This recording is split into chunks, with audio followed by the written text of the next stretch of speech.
Hello good morning students. मैं आप लोग अपने चैनल मैथ्स क्लासेस बाय दीपक राज पे स्वागत करता हूं। हम लोगों ने पिछले दिनों जो है बहुत सारे चैप्टर्स कवर किए हैं जो कि 10th के।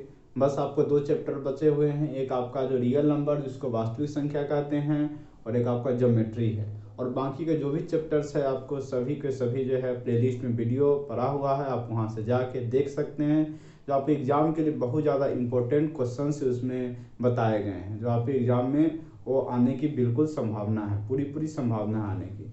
इसलिए जो है जाके प्लेलिस्ट में वहाँ पे आप अपने क्लास के अनुसार क्लास 10th का वहाँ पे हर एक लेक्चर को, हर एक वीडियो को आप देख सकते हैं। उससे ज़्यादा से ज़्यादा वहाँ प्रैक्टिस कर सकते हैं। अब हम लोग जो है क्लास 10 का जो आपका बहुत इंपॉर्टेंट क्वेश्चन चैप्टर है, जो पहला चैप्टर ही है आपके बुक का, आपके पाठ्य पुस्तक का, जिसको वास्तविक संख्याएं कहते हैं, रियल नंबर्स कहा जाता है, वो लेके आप लोगों के सामने मैं आज बताऊंगा। उससे जुड़ा हुआ जो इम्पोर्टेंट क्वेश्चन्स है वो सब बताए जाएंगे, जो इम्पोर्टेंट थ्योरी है वो सभी आपके सामने रखा जाएगा। अब जो है मेरा प्रयास कैसा लगता है ज़रूर बताएं। ज़्यादा से ज़्यादा दोस्तों के बीच में मेरा वीडियो को शेयर करें, सभी को फ़ायदा हो सके, क्योंकि आपका एग्ज़ाम का बहुत कम समय है, मात्र 5 से 6 दिन आपका एग्ज़ाम का बचा हुआ है। तो ज़्यादा से ज़्यादा इसको शेयर करने का प्रयास करें। हम लोग जो वास्तविक संख्या के बारे में बात करते हैं कि आखिर वास्तविक संख्या होता है क्या। आप अभी तक सुनते हैं प्राकृतिक संख्या, जिसको गिनती की संख्या को कहते हैं, जिसको इंग्लिश में नेचुरल नंबर कहते हैं। फिर आप पूर्ण संख्या सुने हुए, जो जीरो से लेके पूरा, जो प्राकृतिक संख्या में जीरो को भी शामिल कर दे तो वो आपका पूर्ण संख्या होता है। परिमेय आप पिछले क्लास 9 में परिमेय, रेशनल नंबर, इरेशनल नंबर भी आप पढ़े हैं। रेशनल नंबर वैसा होता है जो किस फॉर्म में होता है, p/q के फॉर्म में होता है। जो रेशनल नंबर जिसको हम लोग परिमेय संख्या कहते हैं, जो p/q के फॉर्म में होता है, और q जो होता है जीरो के बराबर नहीं होता है, इसको कौन सा संख्या कहते हैं, परिमेय संख्या। इंग्लिश में उसको रेशनल नंबर कहा जाता है। अपरिमेय होता है जो p/q के फॉर्म में नहीं होता है, तो उसको हम लोग कौन सी संख्या कहते हैं, अपरिमेय संख्या। तो ये जो अब जो है वास्तविक संख्या के बारे में पढ़ना है। वास्तविक संख्या जो परिमेय और अपरिमेय दोनों से जो मिला के जो बनता है, दोनों के समूह से जो बनता है वही वास्तविक संख्या। इसमें परिमेय वाला भी आएगा, अपरिमेय वाला भी आएगा, दोनों इसमें आएगा। इसलिए वास्तविक संख्या इसका नाम है, क्योंकि जितना है परिमेय अपरिमेय दोनों इसमें आता है। अब इससे जुड़ा हुआ सवाल आपके एग्जाम में कैसे पूछे जाते हैं, जो कि आपका जो इम्पोर्टेंट क्वेश्चंस है, जो कि पिछले कुछ वर्षों में पूछे गए हैं, वही क्वेश्चंस लेके आपके सामने उपस्थित हूँ और इसी के बारे में हम लोग बातें भी करेंगे।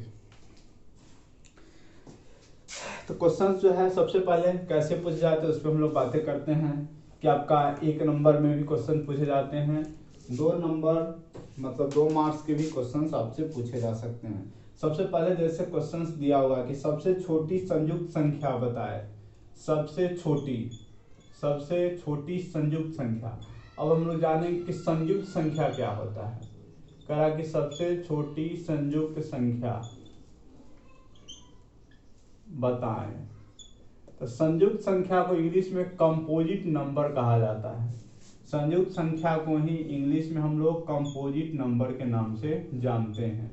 तो कंपोजिट नंबर होता क्या है, कंपोजिट नंबर, इसको जो है कंपोजिट नंबर कहा जाता है। संयुक्त संख्या जो वही होता है जो आपका अभाज्य संख्या। पहले तो आपको जानना है कि अभाज्य क्या होता है। अभाज्य संख्या इसको प्राइम नंबर कहते हैं। पहले इससे जानने से पहले आपको अभाज्य संख्या के बारे में थोड़ा जानना होगा। अभाज्य संख्या होता है जिसको हम लोग क्या कहते हैं, प्राइम नंबर कहा जाता है। अभाज्य संख्या वो संख्या होता है जो केवल एक से और अपने आप से, किससे, जो केवल एक से या अपने आप से उसमें भाग लग सके। जैसे आप देख सकते हैं कि क्या हो जाएगा, 2, 3, 5, इसमें क्या एक से लगा सकते हैं, मतलब 2 अपने आप से लगेगा, 3 में 1 से लगेगा या 3 से लगेगा, इसलिए इसके अलावा जो है किसी से नहीं लगेगा। उसको क्या कहते हैं, अभाज्य संख्या कहते हैं। क्योंकि आपसे क्वेश्चन पूछता है कि सबसे छोटी अभाज्य संख्या बताए। सबसे छोटी अभाज्य संख्या क्या होगा, 2। सबसे छोटी अभाज्य संख्या 2 होगा। इसको भी आप लिख सकते हैं कि सबसे छोटी अभाज्य संख्या जो होता है 2 ही होता है।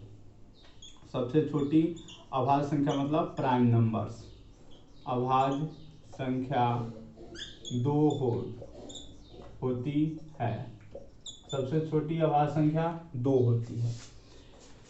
तो हम लोग जो है इसी से जुड़ा हुआ संयुक्त संख्या है। संयुक्त संख्या क्या होता है, तो संयुक्त संख्या वैसा होता है जो एक के अलावा, अपने आप के अलावा भी तीसरा से किसी और से भी इसमें भाग लगे, मतलब एक से तो लगता ही है जितने सब संख्या में, अपने आप से लगता ही है। जैसे अभाज्य में देखें एक से और अपने आप से, इसके अलावा भी कोई तीसरा नंबर भी हो उससे भी इसमें भाग लगे। जैसे दो, दो तो एक से और दो से लगेगा। तीन की बात करते एक से लगेगा, तीन से लगेगा। लेकिन चार की बात करते हैं, चार, तो चार को जरा देखिए, एक से भी लगेगा भाग, दो से भी लगेगा और चार से भी लगेगा। तीन से इससे, तीन को जो है डिजिट से इससे भाग लग रहा है, तो इसलिए क्या सबसे छोटी जो है संयुक्त संख्या क्या हो जाएगा, चार। संयुक्त संख्या उसको कहते हैं जो एक से, अपने आप से और इसके अलावा एक और ऐसा हो, एक या दो इससे ज्यादा जितने हो उससे भाग लग सके। तो चार में क्या है देख रहे हैं, तीन तीन को से भाग लग रहा है। दो से लगता है तो ये सीधे अभाज्य होता है, लेकिन ये आपका तीन गो से चार गो से इस तरह से लगेगा तो कौन सी संख्या होगा, संयुक्त संख्या। इसको कंपोजिट नंबर्स कहते हैं। सबसे छोटी संयुक्त संख्या चार होती है। ये जो है आपसे एमसीक्यू में क्वेश्चंस पूछे जाएंगे कि सबसे छोटी संयुक्त संख्या के बारे में। अब हम लोग जो है फिर आगे बातें करते हैं।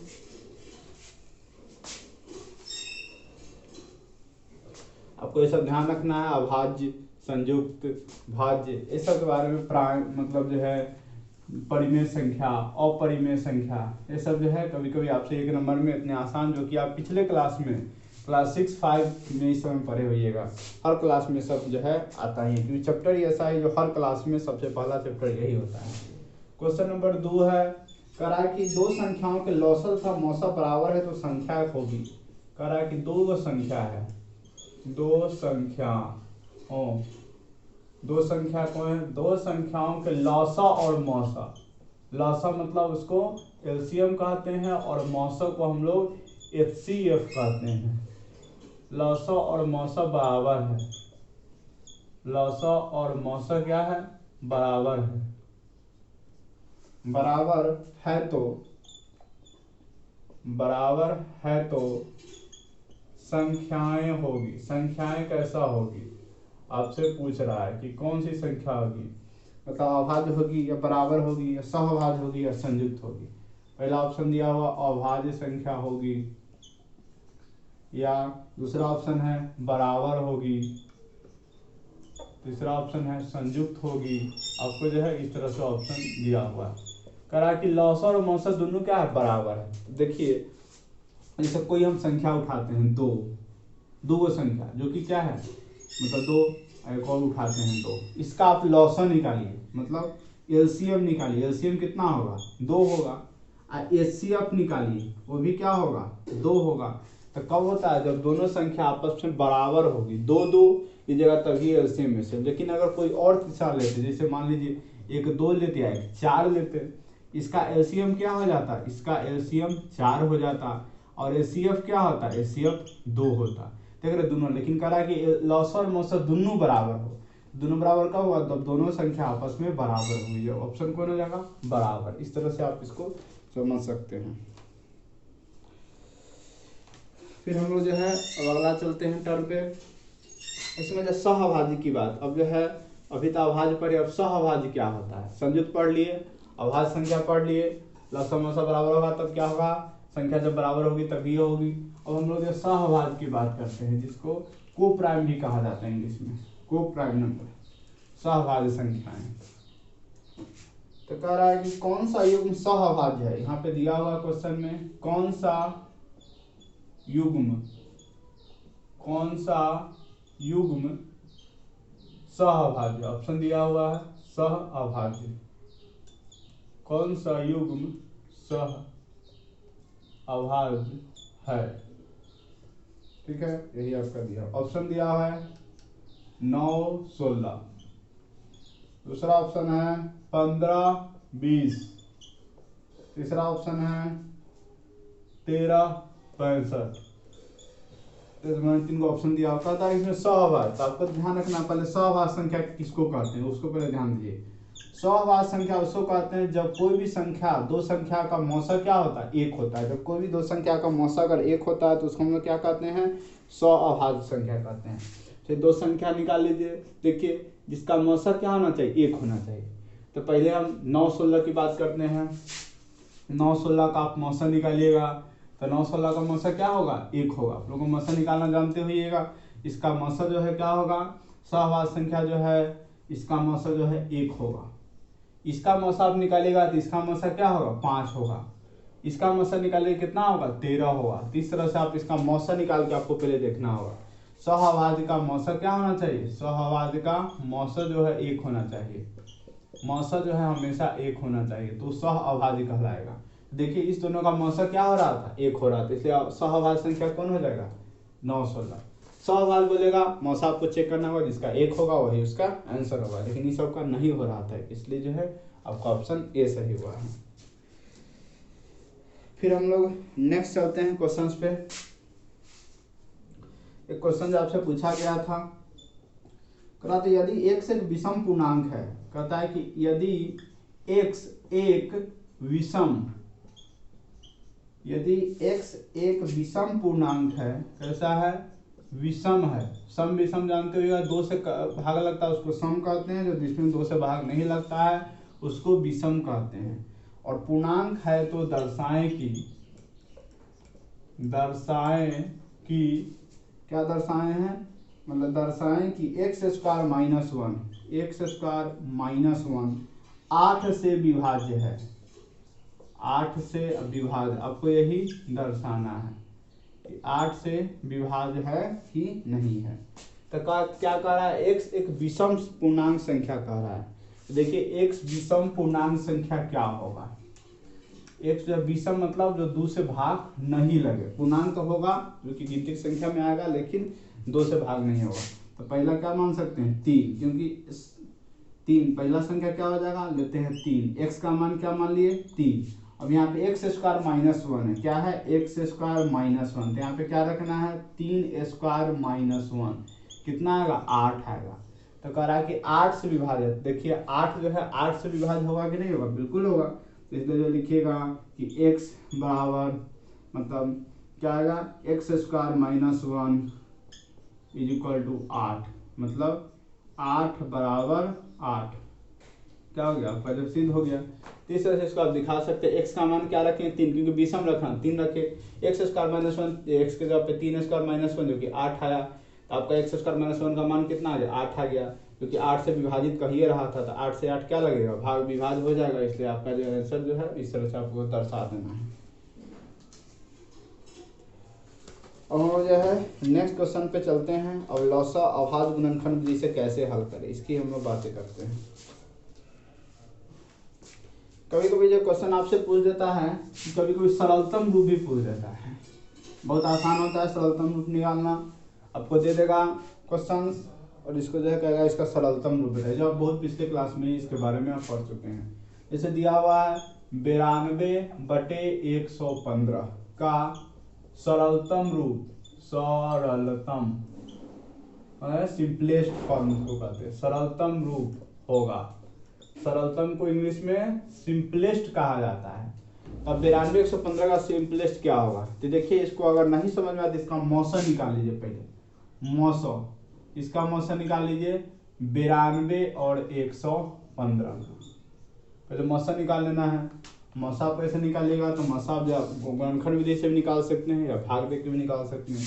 अगर भाग दे के निकालिएगा तो क्या होगा 92 से 115 भाग देंगे, तो 92 5 में से 2 गया 3, 11 में से 9 गया था 2, 23, फिर 92 आएगा, 23 चौका 92, कितना आया 23 आया, जो कि 23। अब यहाँ पे क्या करना, इसका मौसा कितना निकल के आ गया 23, और 23 से ऊपर भी भाग लगा देना और 23 से नीचे भी भाग लगा देना। तो क्या है 92 भागा 115, तो 23 से ऊपर भी भाग कीजिए और 23 से नीचे भी भाग कीजिए, उसको भाग दीजिएगा तो 4 होगा, इसको भाग दीजिएगा तो 5 होगा, 4/5 क्या होगा उसका सरलतम रूप आ जाएगा। तब जो है इस तरह से भी, क्योंकि ऑप्शन 1 में पूछता है, आपको अगर ये समझ रहे हैं तो इसको निकालने की मौसा निकालने की कोई जरूरत नहीं है। और आपको कहिएगा कैसे हम इसको करेंगे, तो इसका मौसा निकाल, कोई भी 2 संख्या है जिसका मौसा निकालिएगा, मौसा निकालने के बाद जो मौसा निकलेगा, इसका मौसा क्या 23 निकला है, 23 से ऊपर नीचे भाग कीजिएगा जो कि 4/5 हो जाएगा। इस तरह से आप इसको बना सकते हैं। अब हम लोग जो है नेक्स्ट क्वेश्चन पे चलते हैं। लौसा निकालना है अभाज्य गुणनखंड विधि से, लौसा निकालना है और मौसा भी, दोनों आपका जो है निकालना है। अभाज्य गुणनखंड विधि का ही प्रयोग करके एक दिया हुआ क्वेश्चन की संख्याओं, क्वेश्चन है कि संख्याओं 72 और 120, 72 और 120 का लसा तथा मौसा जो है दिया अभाज्य गुणनखंड विधि से निकाले। अभाज्य गुणनखंड विधि का प्रयोग करना है, अभाज्य गुणनखंड विधि। ये 2 नंबर में आपसे क्वेश्चन पूछ सकता है, कभी कभी लौसा भी देगा, कभी कभी मौसा भी देगा, कुछ भी दे सकता है। आपको प्रयोग करना होगा अभाज्य गुणनखंड विधि, आपको डायरेक्ट नहीं निकालना होगा, इतना बात का ध्यान रखना होगा। तो क्या दिया हुआ 72 और 120, तो 72 का पहले हम लोग क्या करेंगे, अभाज्य मतलब गुणनखंड करेंगे। 2 से इसको भाग लगाइएगा 36 होगा, फिर 2 से लगाइएगा 18 होगा, फिर 2 से लगाइएगा 9 होगा, फिर 3 से लगाइएगा 3 होगा, 3 से लगाइएगा 1 होगा। इसी तरह से हम लोग 120 का करेंगे, 120 का करेंगे गुणनखंड। 2 से लगाइएगा 60 होगा, फिर 2 से लगाइएगा 30 होगा, फिर 2 से लगाइएगा तो 15 होगा, 3 से लगाइएगा 5 होगा, 5 से लगाइएगा 1 होगा। इस तरह से हो गया। अब 72 का जो आया है यहाँ पे लिख देंगे कि 72 का क्या क्या गुणनखंड आया। तो 2 गुने 2 गुने 2, 3 गो 2 है, 2 गुने 2 गुने 2, ठीक है। उसके बाद 3 गुने 3, 3 गुने 3, इसको गुना करके देख सकते हैं आप, वही मिलेगा। जैसे 120 का भी लिखिए, 2 गुने 2 गुने 2, 2 गुने 2 गुने 2, आ गुने 3, आ गुने क्या है 5। इस तरह से इसको लिख दिए। अब इसको जो है आप ऐसे लिखा जा सकता है, 2 का पावर कितना है क्यू, तो 2 का पावर क्यू। 3 का कितना है 2 है तो स्क्वायर, इसको लिख सकते हैं 2 का पावर 3। गुने 3 अकेले है तो 3, और 5 भी अकेले है तो 5। अब हमको क्या निकालना है, लॉसा। पहले जो है दिया हुआ लॉसा, तो लॉसा निकालने के लिए क्या करेंगे, सबसे उसका बराबर देखिए, 2 क्या है 2 का पावर क्यू है, दोनों में क्या है क्यू है, तो यहाँ पे क्या हो जाएगा 2 का पावर क्यू, बराबर हमेशा लेंगे। 3 देखिए, अब 3 क्या है, यहाँ 3 का पावर 2 है, यहाँ पे 3 का पावर 1 है, लेकिन हम लोग लॉसा निकालना होगा तो हम लोग सेम होना चाहिए, दोनों में 3 है ना, बस आपको देखना है पावर जो बड़ा है, 1 बड़ा है कि 2 वाला बड़ा है, तो 2 वाला बड़ा है तो क्या लेंगे 3 का स्क्वायर लेंगे, और 5 तो दोनों में से है ही नहीं है, तो क्या होगा आपका 5 उसमें नहीं है, तो इसका कितना निकल के आ जाएगा आपका 2 दूना 4 दूना 8, इसका हो जाएगा 3 तिया 9। अब फिर जो है 5 देखिए, 5 इसमें नहीं था लेकिन इसमें तो था, तो 5 को भी क्या करना है गुना कर लेना है। क्या होगा 5 के इसको गुना कीजिएगा, कितना 72 पंचे 360 आपका जो है निकल के आ जाएगा। तो लौसा वाला में यही देखना है कि आपको दोनों में से जो बड़ा वाला, जैसे 2 पर पावर 3 था, 2 पर पावर 3, इसमें तो कोई दिक्कत नहीं था, उसको ले लिए। लेकिन यहाँ पे देखिए 3 का स्क्वायर है 3 है, तो हमको क्या लेना बड़ा वाला लेना है, 3 का पावर 1 नहीं 2 लेना है, 3 पावर 2 लिए। 5 इसमें था, इसमें नहीं था, कोई बात नहीं, लेकिन 5 है तो इसमें जो इसको ले लेना है। इसका 8 होता है, इसका जानते हैं इसका 9 होता है, और इसको 360। 72 120 का एलसीएम क्या होगा, लघुत्तम क्या होगा 360 निकल के आएगा। लेकिन मौसम में क्या होता है, यही उल्टा हो जाता है। मौसम में जो है आपको देखना है सबसे कम वाला, या 2 का पावर 3 दोनों में है, तो इसमें तो कोई पावर कम नहीं, एक ही रंग का है तो उसको लेना है। लेकिन 3 वाला में देखिए, यहाँ का पावर 3 का पावर 1 है, यहाँ से 3 पावर 2 है, 1 बड़ा है कि 2 बड़ा है, 1 जो है छोटा है, 2 मतलब बड़ा है, तो यहाँ पे छोटा वाला को लेते हैं। मौसा वाला में किसको लेंगे छोटा वाला को, तो क्या लेंगे 3 लेंगे।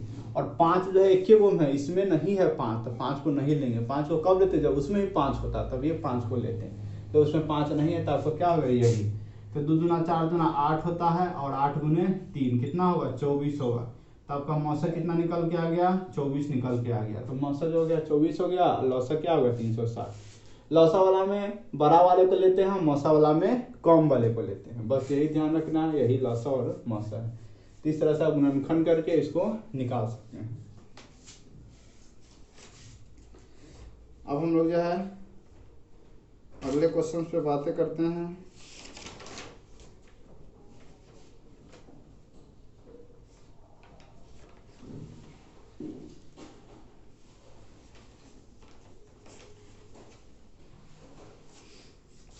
अगला क्वेश्चन जो दिया हुआ है इसमें बहुत आसान क्वेश्चन दिया हुआ है और एक क्वेश्चन जो बताने जा रहे हैं वो आपका 2-3 साल पूछा है। 2020 में भी शायद पूछा था और 2000 मतलब आपका जो है 21 में भी शायद पूछा था। दो तीन साल एक क्वेश्चन पूछा है और इस बार भी पूछ सकता है, तो इसको ध्यान से देखिए। क्वेश्चन क्या दिया हुआ है, दिया हुआ कि यदि 65m माइनस 117 65 तथा नहीं 65 सीधे यदि 65 तथा 117 का मौसा दिया हुआ है, इसको HCF कहते हैं। कितना है मौसा? 65m माइनस 117 के रूप में है तो के रूप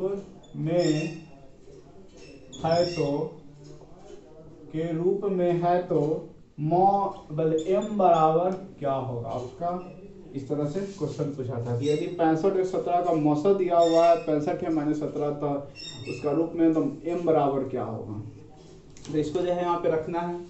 अब m का मान यहाँ पे क्या रखना है? ऑप्शन में आपका दिया हुआ था, या ऑप्शन नहीं भी इसको बिना ऑप्शन के बना सकते हैं। दिया हुआ क्या? 65 दिया हुआ है और 117 दिया हुआ। 65 117 क्या निकालिएगा? मौसा निकाल दीजिए। मौसा जो है इसका आप निकाल सकते हैं, किसी भी विधि से निकालिए। एक नंबर में है तो किसी भी तरीका से इसको आप निकाल सकते हैं। भाग विधि से निकालिए, अभाज्य गुणनखंड विधि से निकालिए। अगर हम भाग विधि से निकालते हैं तो क्या होगा? 65 117, 65 से 1 लगाएंगे कितना होगा? 65, 7 में 5 11 में 6 गया था 5, 52 से फिर 65 में लगाएंगे एक बार में 52, कितना होगा? 13, 13 से फिर 52 में लगाएंगे 4 बार में, कितना होगा? 52, कट गया। तो मौसा कितना निकल के आ गया? 13। मौसा जो है निकल के आ गया 13। तो मौसा दिया हुआ 65m माइनस 117, 65m माइनस 117 दिया हुआ, तो किसके बराबर है? 13, क्योंकि मौसा क्या आएगा? 13 के बराबर। तो इस तरह से यही मौसा जो है 13 के बराबर। तो क्या होगा? 65m माइनस 117 उधर जाएगा तो प्लस हो जाएगा 13 प्लस 117। 65m का मान क्या हो जाएगा? 130। m का मान क्या हो जाएगा? 130 भागा 65, जो कितना आता है? 2। m बराबर कितना निकल के आ जाएगा? 2। तो m का मान जो है 2 निकल के आ गया। इस तरह से क्या कर सकते हैं? आप निकाल सकते हैं। अब डायरेक्ट ऑप्शन रहता है, वहां से वैल्यू डाल के आप निकाल सकते हैं। तो आप जिस विधि से, जैसे यहाँ पे 2 ऑप्शन रहेगा तो यहाँ पे चेक करना है। 65 दूना 130 में 17 13 आएगा, आप 1 रहेगा डाल के चेक करना है। लेकिन आप मौसा पहले क्या आता है उसके बराबर आ रहा है, वही वाला ऑप्शन सही हो जाएगा। तब इसको बना सकते हैं किसी भी तरह से।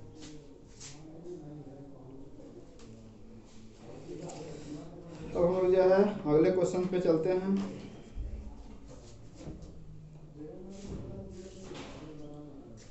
अगला जो आपसे क्वेश्चन जो दिया हुआ है,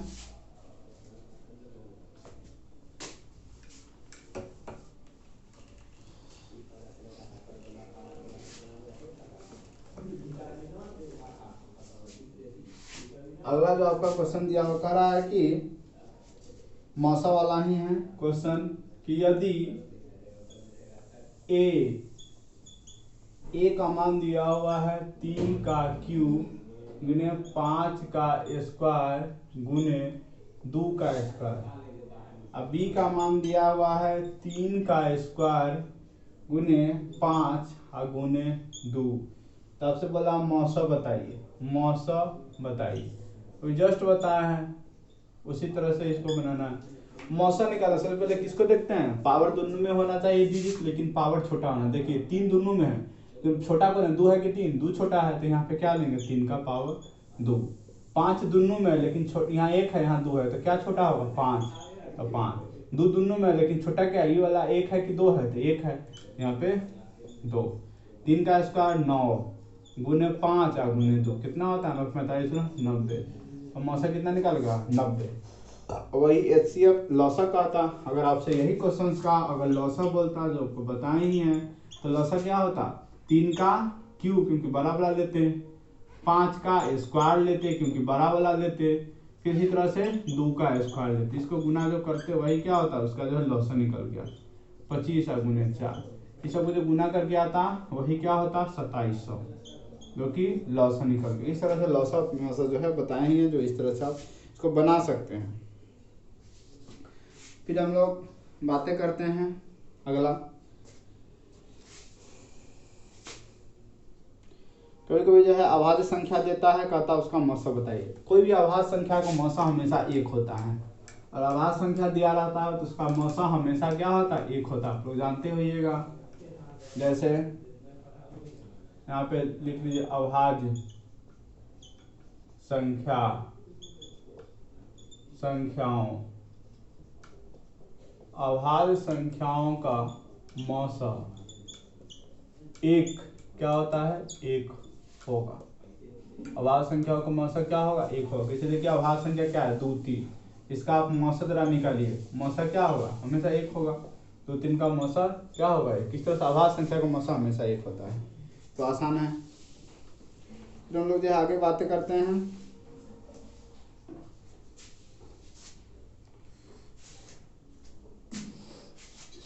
अब रिमाइंडर पे थोड़ा बातें करते हैं, शेष पे। अब जैसे आपका दिया है क्वेश्चन कि भाज्य p और भाजक q, भाज्य p और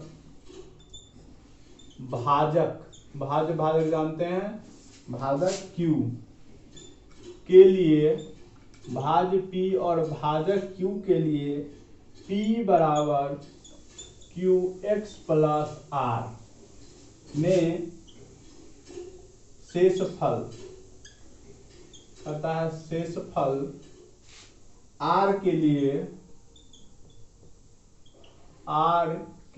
लिए कौन सा संबंध होगा, कौन सा संबंध आपका ऑप्शन में दिया हुआ है, इसमें चूज करना है कि कौन सा होगा, कौन सा संबंध होगा। ऑप्शन में आपका दिया हुआ है कि 0 r बड़ा है और इक्वल भी है। दूसरा में दिया हुआ है r 0 से बड़ा है और b के बड़ा छोटा भी है और बराबर भी है। सी में दिया हुआ है कि 0 जो है r के बड़ा है या बराबर भी है और b भी है। हमेशा जो शेष जो होता है, क्या होता है, शेष हमेशा जो, सॉरी यहाँ पे 0 r भी नहीं लिखा गया है, यहाँ पे जो है आप इसको लिख सकते हैं q, यहाँ पे r ठीक है, यहाँ पे b के जगह पे क्या लिखना है, q, क्योंकि यहाँ पे भाजक क्या q, इसलिए ऑप्शन आपका यहाँ पे क्या होगा, q। तो आपको जो है हमेशा जो भाजक जो होता है ना, भाजक हमेशा जो है शेष से बड़ा होता है, बस ये ध्यान है। भाजक क्या है इसमें, q, तो क्या होगा, q जो है किससे, r से बड़ा है, ठीक है। यहाँ भी है, लेकिन ये क्या दिया हुआ, इक्वल का साइन, इसको कहते हैं बराबर। बराबर कभी भी नहीं हो सकता है, हमेशा बड़ा होगा। 0 के बराबर हो सकता है, शेष आप जानते हैं, शेष 0 भी आता है, 0 से बड़ा भी आता है, लेकिन भाजक के बराबर कभी शेष नहीं आएगा। इसलिए आपका क्या होगा, ऑप्शन ए सही, क्योंकि भाजक क्यों है, यहाँ पे भाजक ABCD कुछ भी रहता तो शेष क्या होता, उससे हमेशा छोटा होता, यानी कि 0 के बराबर भी होता, 0 के इक्वल भी हो सकता है, मतलब बड़ा भी हो सकता है शेष। तो आपका जो है ऑप्शन दिया हुआ है, इस तरह से आप इसको समझ सकते हैं। एक और क्वेश्चन जो दिया है आपसे, कहता है यदि 2 संख्याओं का गुणनफल, इस पर आधारित क्वेश्चन पूछे जाते हैं।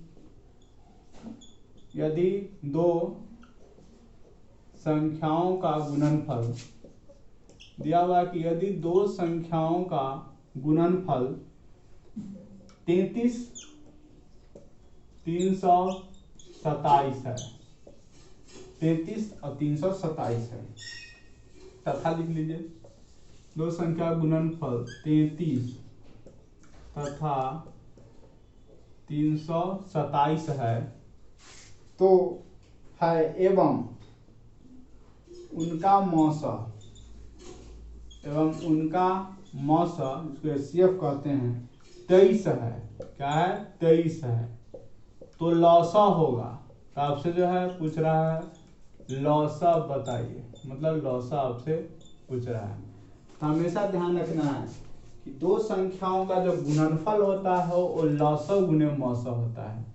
इस थ्योरी को जो है आपको हमेशा ध्यान रखना है कि 2 संख्याओं का जो गुणनफल होता है, 2 संख्याओं का गुणनफल, 2 संख्याओं का जो गुणनफल होता है वो जो होता है लौसा गुने मौसा होता है, लौसा गुने मौसा होता है हमेशा।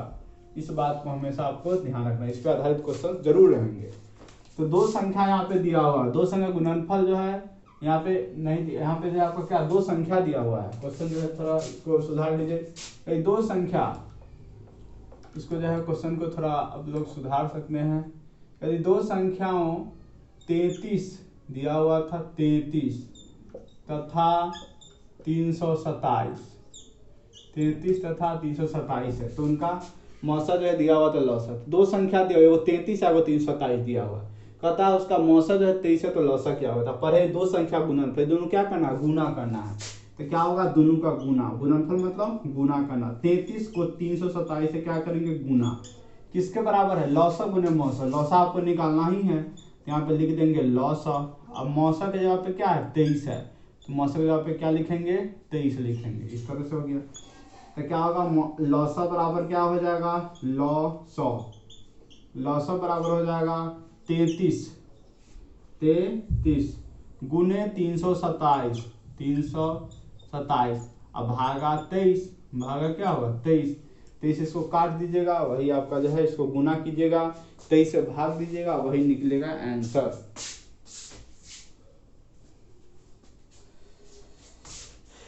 जो है आप 33 को और 327 को गुना कीजिएगा और उसको 23 से भाग देना है।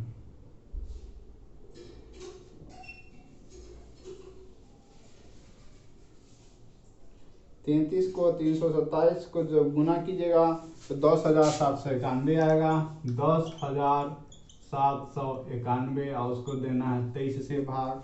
जब उसको जो है आप 23 से भाग दीजिएगा तो वो आंसर आपको देगा 10,791। 33 गुने 327 सही है। 33 गुने, क्वेश्चन कहाँ है, हाँ 33 और 327, 1449।